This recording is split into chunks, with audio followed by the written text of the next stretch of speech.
Ladies and gentlemen, welcome to another episode of The Code to Winning. Insights you need today to seize the world tomorrow. Today we have an amazing guest, beautiful and very inspiring story. Young entrepreneur, seven-figure business at the age of 19. 19, what is your excuse? Anyway, just to give you a brief introduction of who I have in the studio today, or rather at his backyard, let's put it that way. His name is Zachery Thornton. He's a young serial entrepreneur. He's the CEO and founder of ZDT Entertainment Studio, a seven-figure business which has been operating for approximately 3 years, upward trajectory right now. So without further ado, our amazing and special young guest, Zachery. Pleasure to meet you, my friend. Pleasure to meet you, brother. Pleasure to meet you. Thank you all for having me here. My name is Zachery D. Thornton. I'm the founder and owner of ZDT Entertainment Studios. And funny enough, that's actually not my first startup. It was my second startup. Okay, what's your first startup? My first startup was an aerial solutions company called Coastal Drones AP. AP standing for aerial photography and videography. Okay. So the goal here was to take my hobby in drones when I was around 12 and construct it into, okay, I've been piloting drones for 4 years. I'm 16, I can take my Part 107 FAA pilot's license, which registers me to not only fly small aircraft, manned aircraft, but also unmanned aircraft for not just recreational purposes, but commercial purposes. So this would allow me to then get into the business sector of things and then also legally fly as a registered FAA pilot as well. And I decided to go through those courses and take the test and move forward with that vision of mine. That, again, is just a percentage of what made up ZDT Entertainment Studios. During COVID, I got into streaming video games. Throughout my life, I've always been into music and film. So everything's kind of been full circle, revolving around what I've been building for the past couple of years now. And it's just going to continue to grow from here because the company Pinwheel is beyond astonishing. Every department that we have is going to become its own LLC one day, and ZDT Entertainment Studios is going to be at the top with branches of companies rather than departments. So it's going to be a very big power play is what I'd call it. Oh, I love that so much. And so when speaking about this, one of the things that inspires me is the fact that the entrepreneurial journey was something that you've had for a long time, right? And so when did you realize that you wanted to pretty much pursue that direction rather than just following the school and so forth? I guess it's when my spirit was with God, honestly. And when we come on earth, we're just not consciously our consciousness isn't aware of what our natural gifts are and what we were literally born on this earth to do. I got lucky and I found that early through art. I've always wanted to be a creator. When I listened to music, I'd hear harmonies and instruments, a part of songs that I'd sometimes would replace with different tunes that I thought would sound better in that instance. And even when it came to lyrics, I'd listen to some lyrics and my mind, instead of finishing what they said, would finish with different lyrics that made me question, why didn't they put that in? So over time, I didn't know that was literally a creative genius just brewing in me, that I was yet to, tap into its full potential because it's just the confidence wasn't there and the knowledge wasn't there. I was, just gaining, I guess, my consciousness around 4 or 5. And that's when I started to, I guess, remember these early instances where I'd be around culture, I'd be around art and feel moved by it, if not inspired, and be like, this is me. I love that so much. And so, when talking about this, there are people out there that have an idea. People always have an idea. And one of the things I like a lot is that ideas can either be executed or they can go with it to the grave. So in other words, people have to act on what they believe in as well. What was the hardest part in trying to act on that idea, throughout your journey? I would watch America's Got Talent, and I would see the performers on stage. I would listen to the radio, and I would hear great music. I would watch a film and be emotionally, inspired to do something about it. And that every single time pushed me into a set of, thinking about accomplishing it to instead accomplishing it. Start putting time towards it. You get sick and tired of being sick and tired, and that's about many things in life. For me, at this point, was the anxiety I felt when I experienced these things that I once enjoyed. It's almost like I felt a natural calling to push towards what I've always felt like doing.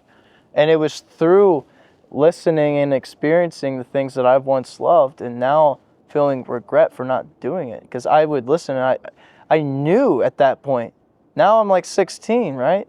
Or now before I was 16, a big milestone hit when I was 16.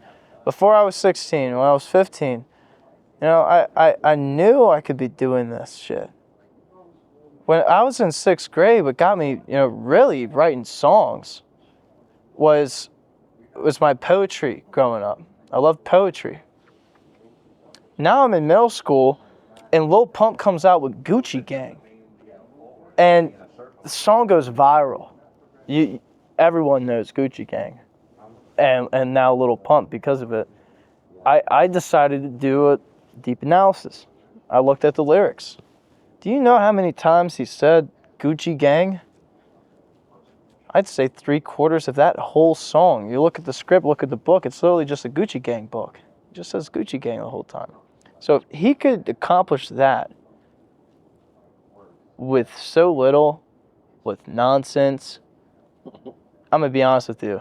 I'm not bashing Lil Pump. I became a fan of Lil Pump because of him inspiring me to want to write. Because I knew if he could accomplish it, I could too. Yeah, and that's where I was going to pivot the conversation. Something that we were talking about personally earlier is I accomplished, once I started ZDT Entertainment Studios, I accomplished a significant milestone, something that takes many people many years in the first 6 months. Wow. And I changed my life drastically over the point in the span of 12 months, in the span of a year. It's a milestone and a story behind that as well. And it just goes to show that if I thought that about Lil Pump, why can't you think that about me? The scale isn't, of course, a platinum song that made him hundreds of millions of dollars. What about a genuine start that rewarded someone who was brave, someone who was resilient, and stood out the best? I love that so much, man. I love that so much. Now the next question right now, how I met you was amazing because we're doing the exact same thing, networking with like-minded people, and we just happened to bump into each other and realize, hey, listen, there's something that we can end up like adding value towards each other. I want to touch on the importance of networking before we talk about like how you end up like reaching out to the right people that believe in your vision and so forth. How important personally for you is networking? Networking is very important. Networking can change your life. Again, like what I just told you, that was one relationship. What did that? One relationship ultimately hit that milestone, those first 6 months that people cannot accomplish, within their first, I'd say 10, 20, 30 years of even doing business. And then outside of that, to then pivot to a consistent stream of revenue to force the company towards projected growth and an absurd rate, like you mentioned earlier that you wanted to discuss. It's something that only networking can do at my stage. Now let's think like, hey, you're 19 years old, and quite frankly, you can't show 10 years of job experience. Unless you started at 9 years old, but like, yeah. Unless technically, I started since I was in the womb. My mom was taking me to her. My mom was taking me to her sales when she was selling, or to her real estate sales when she was selling houses. So I've always had this entrepreneurial spirit in me. Always been selling something, trying to make my own end, in a sense. So, for those people who think in that way, but are young and can't share that work experience, don't discredit your vision, because that's something that people will pay for. Over time, as a creative and owning a creative agency, I've seen multiple people have their creativity get destroyed by external factors. Either it be their parents, either it be when they got a bad grade on their art assignment in school, either it be when they got bullied on their drawing because they couldn't draw. That shunned them and stopped them from becoming a creator, not just an artist. And now when they become in a position, or now when they're in a position where they need to create, they rely on you, on those who have that vision, who are resilient, who stand against the people who say their vision is worthless or it means nothing to them. I love that. I love that so much, man. And I think it kind of just does stem back to who you surround yourself with when you just mentioned that, because sometimes people, you were fortunate enough to have a mother that also believed in what you were pushing for, and your drive and your persistence and the consistency that you were pushing as well. And also some people are surrounded by good friends or good mentors as well. But the opportunity of reaching out to people that are at a certain level that you're not at the moment in time is very important as well. So like I said, mentorship, I couldn't agree more. I think mentorship is one of the most important thing ever, because what it does in essence is helping you gain that experience and that knowledge from people that have actually been there, that can help you end up like shortcutting the specific process that you currently in as well. Which segues to my next question for you. What was the hardest part about trying to get potential investors to believe in your vision? Two things. One, dropping social anxiety, because that gives you the ability to network efficiently. And number two, having a reliable support stream to have the emotional support and capability to start achieving these great things that are going to accumulate a lot of stress on you, and to ultimately build the grip, within your body that drives you to push forward when you can't get sleep because you just have too much going on. There's no time for sleep. What we heard at the conference is, I'd rather be tired than poor. And I resonate with that, because that's a deep perspective that I carry. While I'm young, and while a lot of you are young, even if you're old, if you're starting something new, you got to put in some work. Sometimes that's, staying up all night. I'm actually going on 30 hours right now. Last night, I had an amazing time with this individual, a few other individuals here at this location, this beautiful mansion in Las Vegas. We're shooting some content till 2 a.m. Right after, left to do a music video. That wrapped up in the Las Vegas Strip at around 4. We came back here and got ready to hit the spa at 6. Decided to just do a little Zen break, relax, kind of regroup our minds, and then rushed right back here. Now we're having this great conversation. I'm going to go continue to network, continue to accomplish greatness, and sleep will come when it's deserved. And sometimes you have to work for your food. Our ancestors did. You have to understand, we can go in the fridge when we wake up and go make breakfast. Homies back in the day had to go hunt that shit. They had to work for that shit before they could eat. Remind yourselves, before you eat, work for that shit. Remind yourselves to deserve it. A lot of people who are like, I want to go to the gym, I want to look good, have all these insecurities, especially about that. Work for your food, then you'll feel accomplished and you won't have the anxiety of, or the guilt of eating. No, that's facts. That's absolute facts. And I think that sometimes with accessibility in today's world, with how easy it is, like if I am hungry right now and I'm watching something, instead of actually even going to go buy food, I can flip up my phone, Uber Eats or DoorDash as well. Everything is very accessible, and sometimes accessibility can become a blessing and also a curse, because it can also make us a little lazy, complacent, and just become a little entitled as well. So convenience should be used as an opportunity, not to like burden us as well, and also like kind of push us a little backwards. And I want to ask you this question. And there may be a young individual out there, maybe even at your age or at that stage in life, that are a little inadequate, social anxiety, a little shy, in their shell, in their comfort zone. What advice would you give them right now, today, if they are trying to look for potential investors to invest in their dream the way you found for yourself as well? You mentioned investors. If you want to ever sell something, either it be to a client, to an individual, to your family member, to an investor, you're selling a vision. Even if it's to your own staff or potential staff, you're selling a vision. You're selling a vision.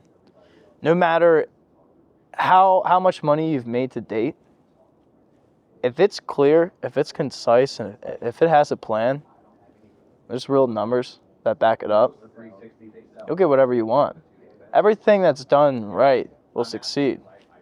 And you just have to not rush greatness.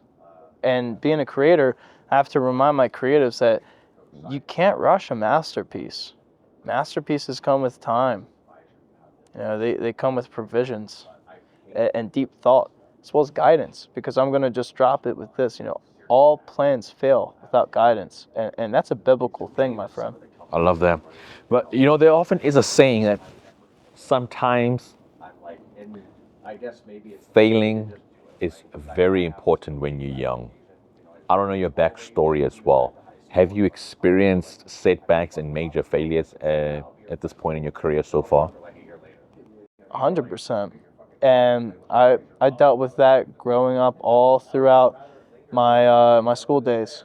And I was very fortunate to learn a lot of lessons young through a plethora of things. And I won't go into many detail. It's very hard to describe and really hard to understand.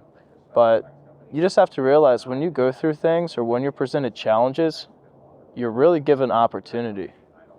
And throughout life, there will always be problems. There will always be people that don't like you. But what will change is never the issue. It's your reaction. And your reaction then changes the outcome. If you're always looking for change, again, the problems don't change, but the outcome does. And that's all through your reaction.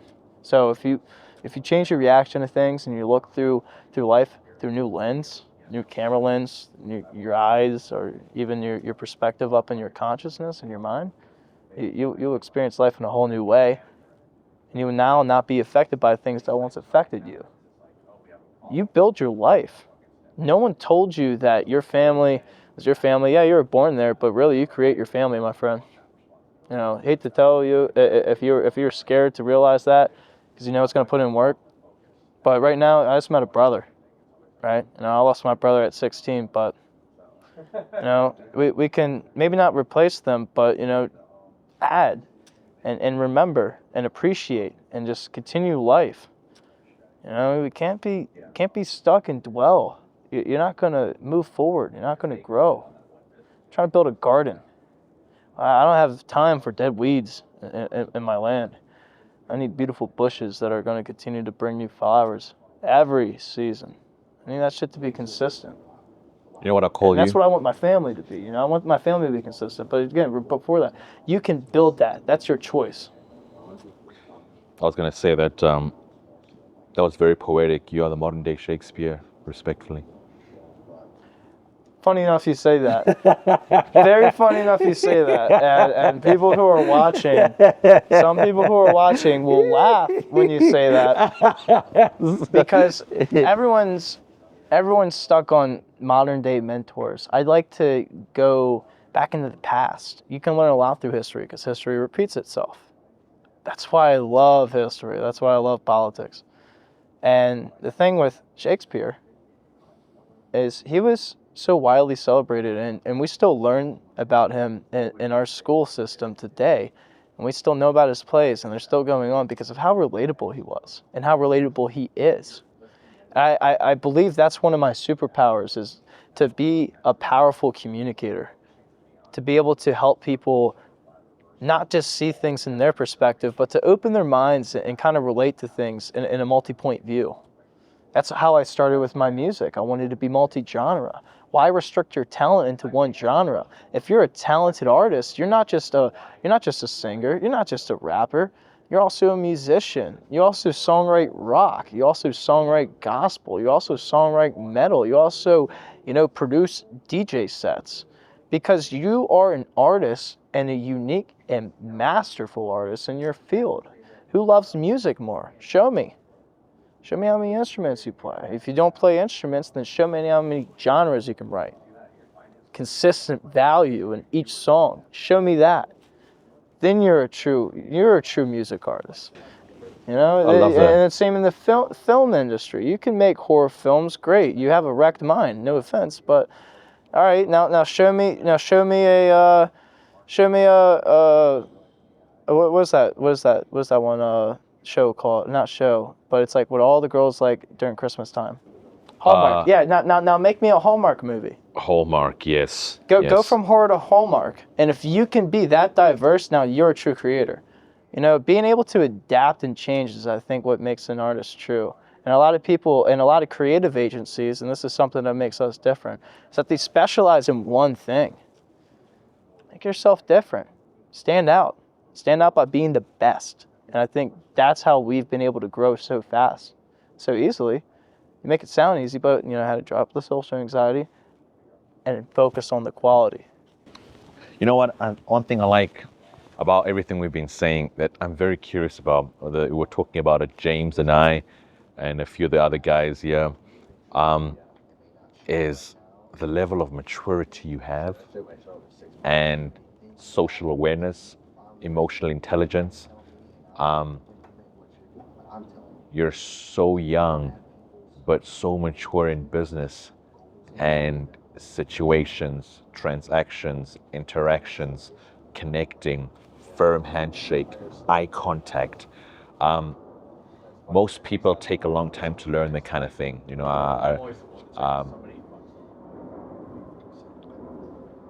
What taught you those important attributes to gain in business and in communicating at such a young age? Now, there's going to be two sides to this story, and you're going to love the equation. The first side is, the advice that individuals who don't have the parents that taught them this, they're kind of screwed, right? So just wait. You'll hear the second part of this. The first part goes to the parents. And you have to realize that you are the main influencer in your child's life. No social media, no nothing, no influencer, no celebrity is the main influencer other than you. And before social media was ever a thing, that was true, and it still is. You are the active role model for your child's success. Your words and the life that you speak into them will grow them as exponentially as you speak of them to that scale. And it doesn't stop. Once you stop, that stops. You have to realize you are now given a blessed opportunity to break a generational curse in your family and stop hurt that hurt you once. To give love that you weren't able to experience and to now watch that flourish and spread like wildfire throughout this world. You're seeing it right now. You're seeing what could happen in one generation, not one generation, in 2 decades of breaking that curse in my family. And we've jumped out of poverty. My mom was a first-generation college student. She built her company. And she's shown me this journey. She motivated me to this point and gave me the opportunity when I was at a set age to assume some property with her in Ocean City to start my company. And that was the blessing kickstart that gave me credibility when I went to discuss business opportunity, let's say, with potentially you. Because then you would look up my location and see I'm not doing it outside of my garage. I'm a real guy, right? So all this helped me to establish this business credibility. So then when I found someone who wanted to invest, because I wasn't looking for an investor, I was just looking to do life and build my company, and someone liked that. And they just wanted to give me money, Sometimes, you could be searching as much as you want, and this is going to piss some of you all off because y'all been looking for investment, especially 7-figure investment, and you're looking for interest rates. By the way, in our contract with the investor for over 7 figures, there's no monetary return until he exits, and the first people who get a call when he's ready to exit is us, because we'll be buying that back from him, and we'll be assuming our capital back in that sense. Wow, I like that, Joe. Zachary. I think it's very important that people get to fully understand how you should put away the level of entitlement, the pity, the I don't have, I'm unfortunate, I'm from different circumstances, because I feel even at the conference that we had, there were about 3 people that were born in wealth, that were the speakers, including the 2 daughters, and Eric, and most of the people that were there all had a why and had a story as well. And one of the most important things that I've learned as well from some mentors is that your why has to be bigger than your why not. And if your why is extremely significant and important, it's easy for you to end up like overcoming the minor setbacks and the mini trials that are along the way as well. And having a conversation with your mother for like an hour or so, I got to see the importance of pushing beyond the then and always seeing a bigger vision as well with all the trials and setbacks. And I think it's important for them. And what are the best ways you can actually say for you that you're gonna that you implement to overcome any trials or setbacks, whether it's lack of customers, whether it's anything in business? What are the strategies that you implement for yourself and your business to overcome those trials and setbacks, please? Now, this is the second part of that equation I was talking about. Beautiful question. So thank you all for waiting. You know, the first part was for the parents. The second part is now for the kids. Let's say you're put in this position where, you know, just like myself, I was not born in wealth. Poverty is a mindset. You know, some of my family carried that on. They said some of my visions were unrealistic. Matter of fact, as I was building my company, my father told me to get a real job. Now look at me, right? And funny enough, he said that because I made more money than what he's made in the past 20 years, and one business deal. So talk about a real job. No, it's talking about confidence and believing in yourself. But that doesn't come overnight. That comes with wanting it more and putting in the work. So let's say, again, you're unfortunate or you don't have parents that teach you this. You have to realize that and start putting in the valid and right research. Vet your shit. Make sure that you're not reading misinformation.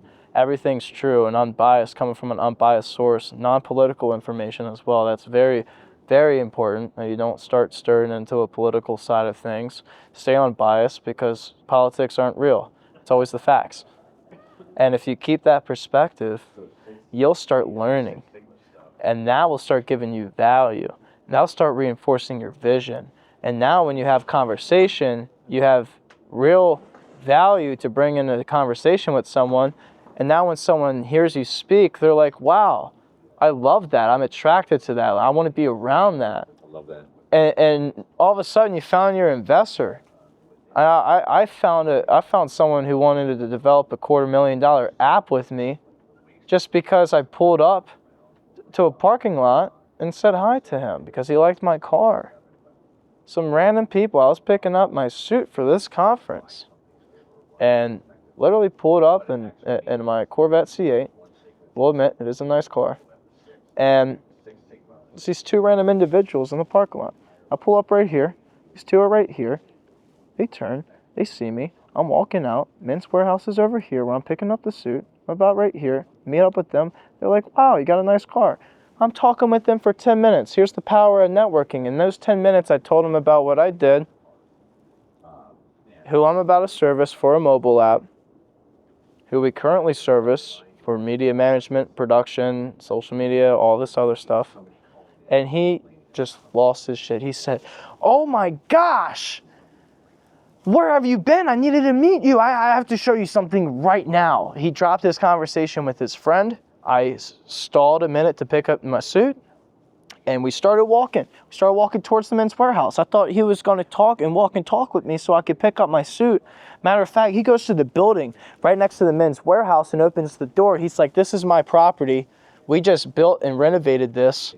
This is our inked tuna parlor, which is in combination literally with a cafe. So my employees could drink their coffee when they want in the morning, eat sandwiches for lunch in the afternoon. They have everything they need here." He was just always, he just wanted the employees to always be first and the customer to always be first. That's why he put a lot of money into the aesthetics of the building and safety procedures that these, tattoo artists and piercing artists have to go by.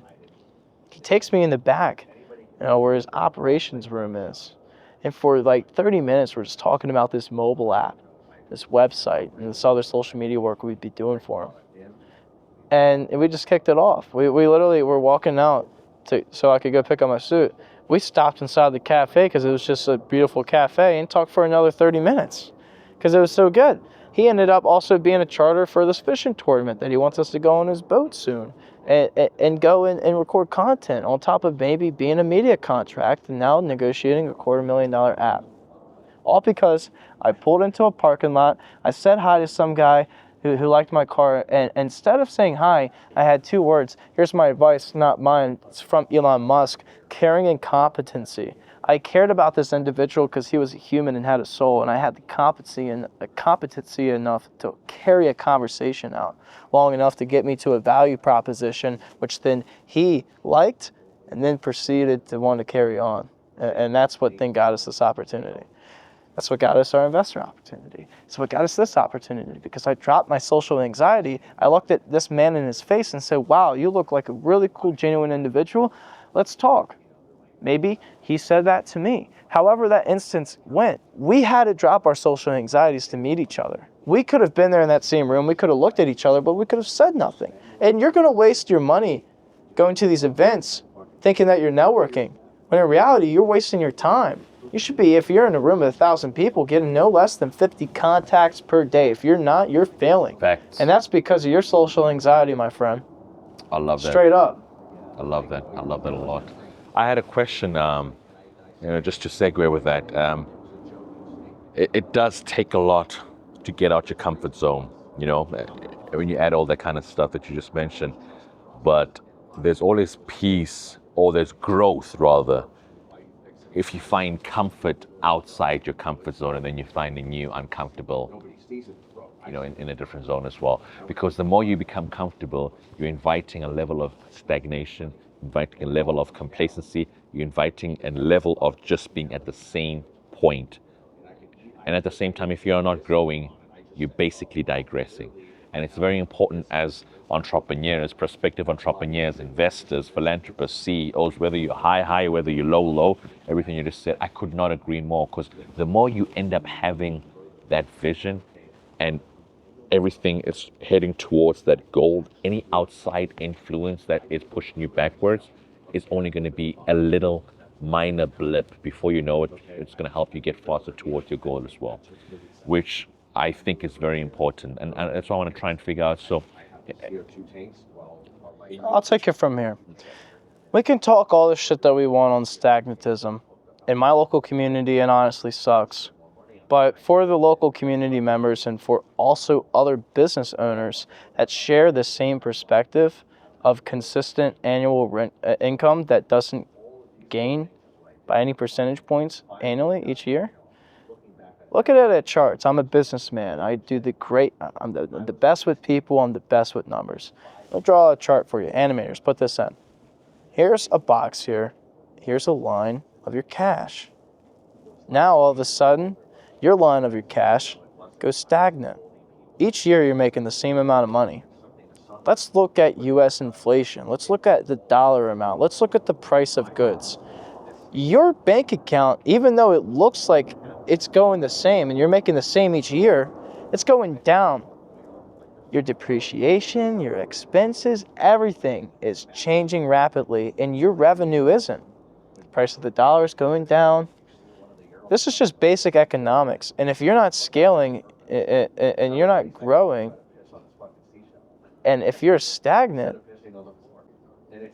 then there's no median. You have to be either scaling or growing, or you're stagnant and failing, if that makes sense. Like there is no median. That's where I'm just getting at. Like business owners right now think that because they're stagnant and because they're consistent 3 million annual income or 10 million annual income, then nothing's going to change. When in reality, their business is at risk in the next 5 to 10 years.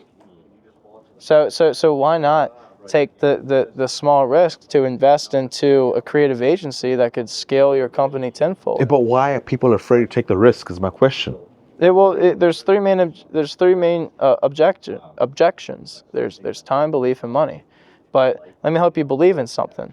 I just gave you basic economic logic. Your dollar's devaluing, the price of goods are going up, and if your money's staying the same every year, your price of your goods and your business are going up, and your overhead's going to chew you out.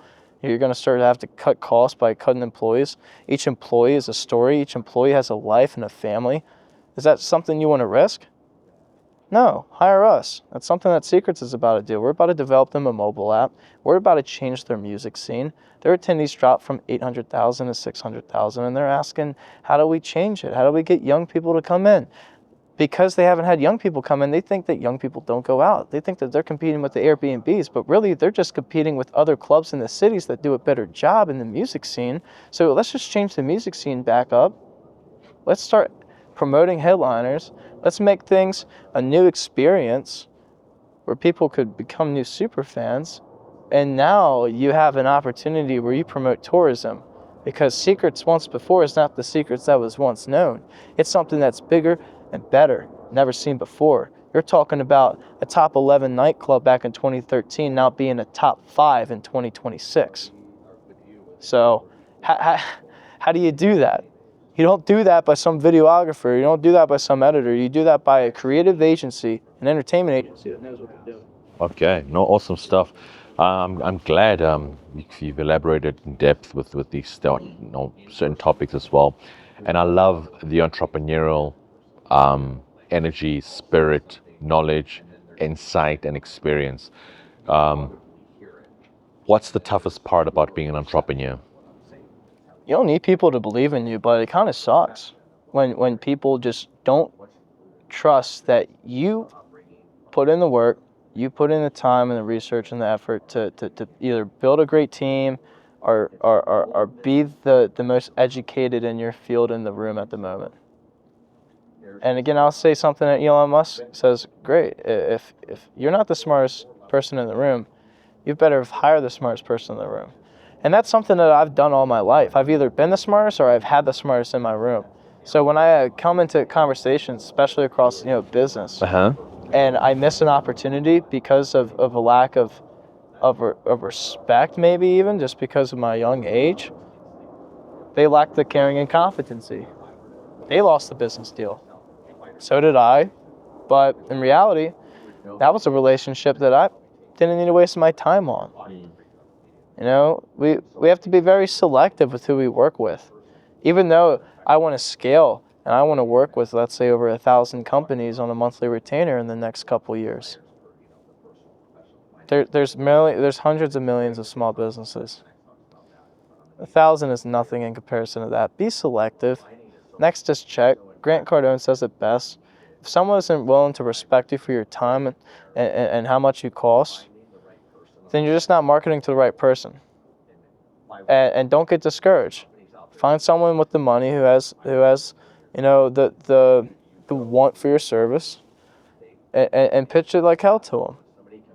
Love it so much. And how many no's did you get before you got the right investor that believed in you?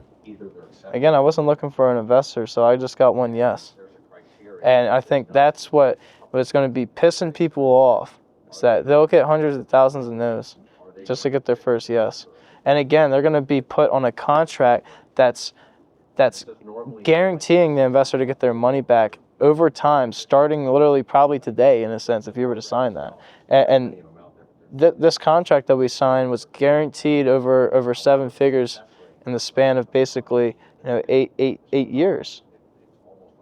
And with no monetary return on it back, and unless he exits, whenever he's ready to get his worth of 8% on our valuation of the company, well, then he get paid that amount. Love that. I So, love that so much. people fight so hard just to get that. So, for the answer of the investor part, I got one yes. So I can kind of flex on that a little bit. So you won I'll for say one. I'm better at that right there. I got a yes, right? But when it comes to no's, you're always going to hear it. Ask my sales department, right? My outreach department. I call them my sales force. And when Salesforce or sales team 6 goes out and starts to execute on calls, they'll always get rejected, man. You gotta say you're at the bottom of the bottom when you're always just making outreach calls and just hearing people pissed off just because you called them. You feel low. Trust me, I've had to do that myself. But you'll hear a million no's before you get your first yes. It doesn't matter. It could be a billion no's. How many no's are you willing to go through to get that first yes? Powerful. That's the real deal right there, is who wants it more. And I remind my guys, and you got to remind your guys if you're a leader as well. Hopefully it's not the guy on Indeed. Awesome stuff, man. And how big is your team right now? The team is expanding and growing. I'd say like a creative network of individuals who are willing to work at any time on a 1099 is starting to grow way over 125. So it's like a 1099, it's not W2 or anything. 100%. Right now, we're not scaling over 3 million in revenue. We're not hitting that first benchmark, as many would call it. So I'm not going to put people on W2 until it's more reasonable and until we can actually fork up those employee benefits and compensation. And how much would you say the business is generating revenue-wise per year? Per year, we're looking to scale within the next 3 to 6 months to 1.5 million in annual revenue. That's impressive, and man. that's within the first 16 months of being a company. That's impressive, man. That's very, very impressive. That's correct. Back in 2013, when I was starting this, I got the necessary equipment to get this thing going. I was a busboy, then a server, and I took my $10,000 in savings and bought the laptop, bought the drone, started doing some production stuff, secured something small pro bono for a grant, which built me credibility on top of the building opportunity that mom gave me to then scale, find that investor, and then get more equipment with that capital and workers. And dude, everything is just taken off from there. It's just all through networking. It's all through people that I've met. You can't go anywhere without meeting people. And again, just to go back on that whole networking thing, I think that's the importance and the beauty of life. I heard another podcast going on earlier that we were shooting, and he was saying, humans are literally meant to be around others and to share a connection. We're social creatures, man. We literally are, and it helps me then realize why I appreciate even more deeply when I'm around you, when I'm around him, or even just any stranger I'm doing something like this with, because it's beyond a blessing. It's an opportunity to live life with someone that shares that perspective, and then that's what brings you peace at heart, no matter what stress or no matter what you're going through. Dude, I love that. That's so the energy that just rejuvenates your soul, my friend. I had a quick question regarding that. I love everything you just said right now. Where do you see the business scaling in the next 5 years? Yeah, about 5 years is a really good amount of time. Just look at what I did in the first 12, 16 months. So if I'm looking at a 5-year plan, I want to be now more unrealistic than I've ever been. My grandfather always said, be realistic with your dreams. What I've been accomplishing has been against the odds. And I've been doing that consistently. That means I need to set new expectations for this world and for our perspectives as humans. If you can't think on my level, then that means I'm thinking at this level for a reason, and that needs to be created, my friend. So, you're talking about scale of the company. Let's see, the scale of the impact that I bring on communities around this nation, maybe around the world, and then we'll have the same conversation later in 5 years. Boom, boom. I love that now. Now, as we approach the end of the podcast, which I appreciate all the insight that you've given.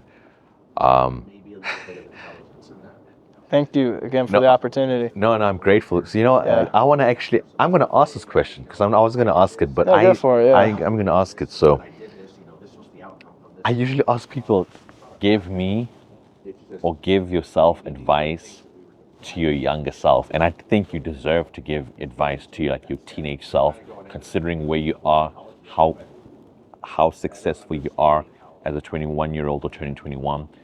What advice would you give a younger Zach, to see beyond the then to where you're at right now?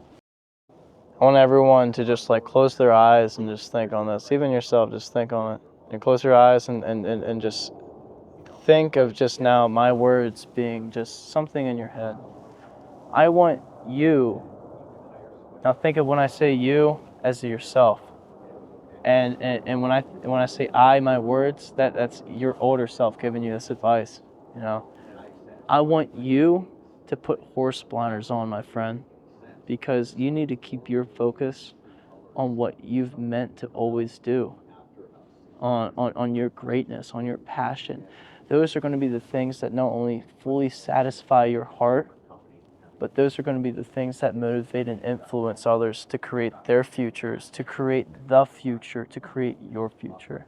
And if that doesn't give you goosebumps, my friends, or my friend, because you're talking to yourself, then buckle up, because you're going to be in for a bumpy ride. You know, you're going to be afraid. You are afraid of this work. It will be scary, but anxiety will never go away, my friend. You just got to start getting used to it and start turning that anxiety into fuel, because it only gets harder from here. I hate to be the bearer of bad news, but where I'm at now, you're about to achieve it. You're this close. So once you get to this level, I'm probably going to be at another level. I'll be able to come right back and give you some more advice. So just get there for me, all right? Please, just get there for me. How? That's all I want to say to my younger self. And something that we all need to remind ourselves is just like keep pushing, no matter where you're at in your stage of life. I've known and met a few celebrities that have actually started their journey at a way older age, including Morgan Freeman. So just know that no age is a barrier. It's always just your perspective, your mindset is what sets you back at times. So Zachery, as I ask every entrepreneur, leader, trainer, guest on the podcast, I always ask him this very important question.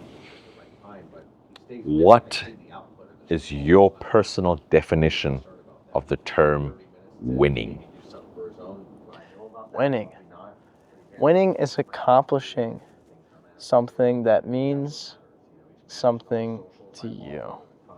No matter what that is. If it's an actual competition where winning is required, or if it's a new shared perspective or meeting someone new, winning is your perception of something that reinforces dopamine and a good feeling in your mind. If you can change your perspective where you're constantly winning, even when you're losing, you have now found a cheat code in this video game called life, and you can hack your perspective.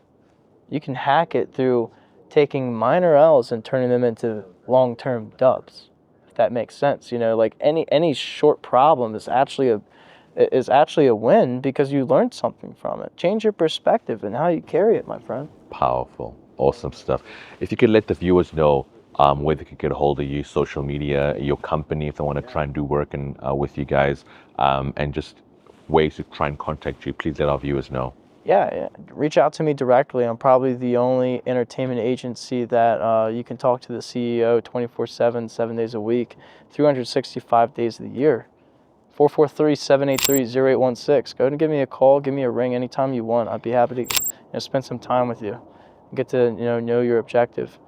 Lastly, on socials, check us out on our studio page, ZDT Studios.